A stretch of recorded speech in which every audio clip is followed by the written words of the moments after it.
Welcome to a new series, possibly, here on the YouTubes. It's gonna be, I don't know, late night DM hot takes when I can't sleep, or something like that. I don't know, it's a work in progress name. I was laying in bed, and I just started thinking about some D&D stuff, because that's what I do, because I'm kind of obsessed with the game, and I figured I'd share one of my homebrew rules that I kind of use when I'm playing in different campaigns.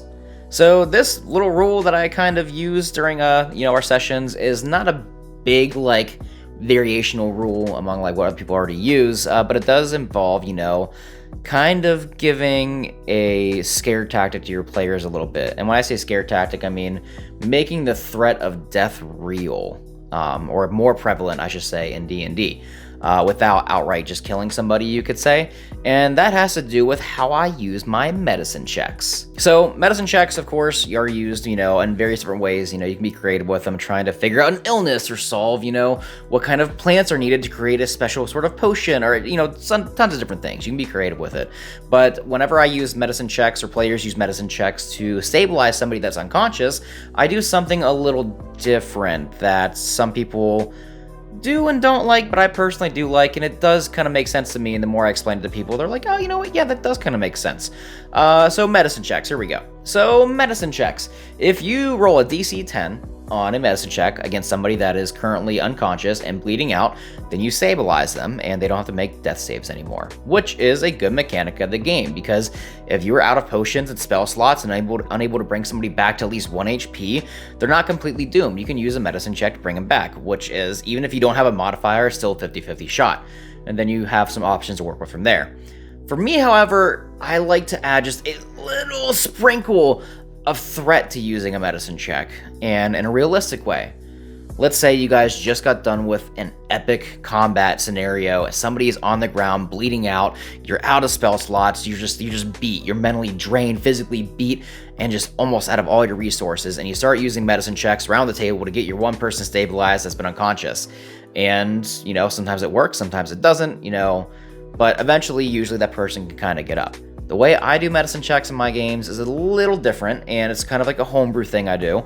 Whenever somebody at my table makes a medicine check, if they fail the medicine check, which means they get a 9 or under to stabilize the person that is unconscious then has to make an immediate death saving throw. And this is why. I feel like if you're using a medicine check on somebody and you don't have a healer's kit, because a healer's kit works automatically, that if you fail that check, that means you failed at resuscitating somebody. If you were doing CPR on somebody for a medicine check and you fail at doing that, they become closer to death, or sometimes even worse. You crack a rib, or you push down too hard, you cause them to choke more. You try to heal up a wound, like a deep gash, but instead you make it worse. You try to get a bullet out of them, but instead of getting the bullet out, you actually make the injury a lot worse because you failed that check. So the consequence for that is I have them make an immediate death saving throw. Not with advantage, not with disadvantage, just a regular one like normal, because they'd have to make one regardless. But instead of it going to, person after person after person making medicine checks to just kind of auto-stabilize that person, I throw that very small sprinkle of the possibility of death in there.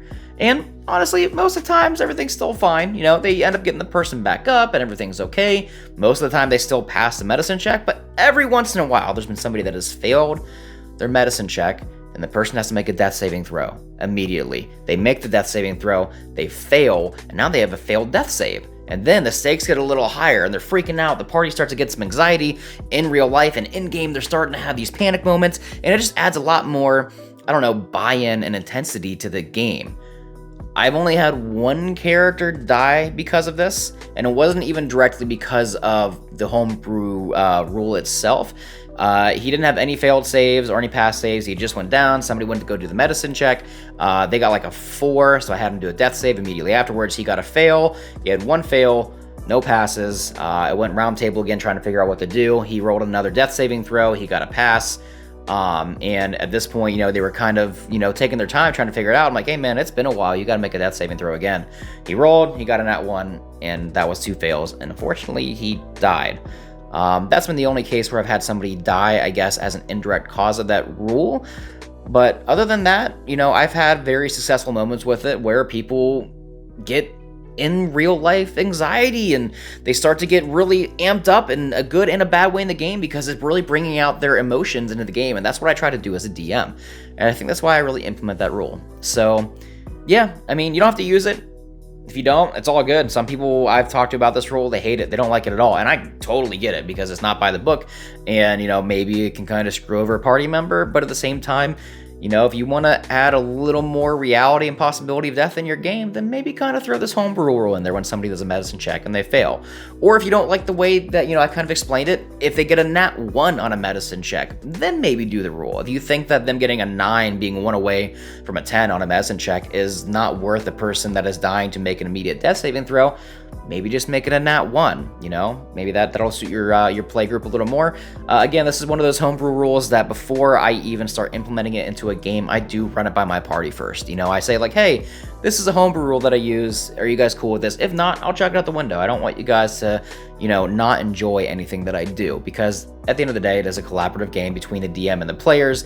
The DM may run the game, however, it's the players that still make the game as well, and just everybody's cooperation and collaboration. So that's it. That's my kind of homebrew late night DM hot take, I guess you could say. Whatever this weekly, every night series. I don't know. I guess whenever I'm just laying in bed at night and I have these aimless thoughts, I'm going to pull my camera and light out and I guess just kind of record for a little bit and post my hot takes about some of my homebrew rules or thoughts. So let me know what you guys think. If you hate it, that's fine. I get it. I totally understand if you don't like this rule at all.